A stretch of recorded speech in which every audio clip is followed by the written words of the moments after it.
ഒരുപാട് ആൾക്കാർ മറ്റുള്ളവരെ സഹായിച്ചുകൊണ്ട് മാത്രം എല്ലാം നഷ്ടപ്പെട്ട് ജീവിക്കുന്ന ഇന്നത്തെ കാലത്ത് ഈ ചങ്ങായി ചെയ്ത കാര്യം എല്ലാവർക്കും ഒരു പാടാട്ടാ. കോടികളിൽ ഒരാൾ പോലും ഉണ്ടാവില്ല ഇങ്ങനാന്ന് പറയേണ്ടി വരും. വന്ന വഴി മറക്കാൻ പാടില്ല എന്ന് പറയാണ്ട് പറയുന്ന ഒരു വീഡിയോ കണ്ടു കഴിഞ്ഞപ്പോ ഒരുപാട് സന്തോഷം തോന്നി. ഇവിടുന്ന് കണ്ടു അമീദ്ക്കാക്കനെ ഞാൻ പൈസ കൊടുക്കാനുള്ളതേ ഇത് തരാൻ വന്നതാണ്.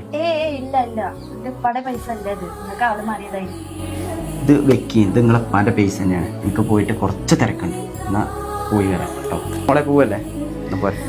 എന്തിനാ പപ്പ ഓൾക്ക് നിർബന്ധിച്ച് പൈസ കൊടുക്കണം? ഓൾക്ക് വേണ്ടാന്ന് പറഞ്ഞതല്ലേ. എനക്കൊരു കഥ അറിയോ? അവരപ്പാക്ക് ഞാൻ പൈസ കൊടുക്കാനൊന്നുമില്ല, ഞാൻ വെറുതെ പറഞ്ഞതാണ്. മുത്തേ, ഓരമ്മ ഇപ്പോൾ ഹോസ്പിറ്റലിൽ സീരിയസ് ആയിട്ട് കിടക്കുകയാണ്. പണ്ട് ഉപ്പാക്ക് വിസ റെഡിയാക്കി തന്ന ഓരോപ്പയാണ്.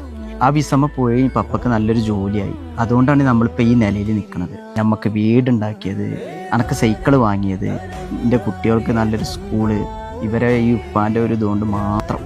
ഇതേലും നമ്മൾ ഓരോ കുടുംബത്തിന് ചെയ്യണ്ടേ.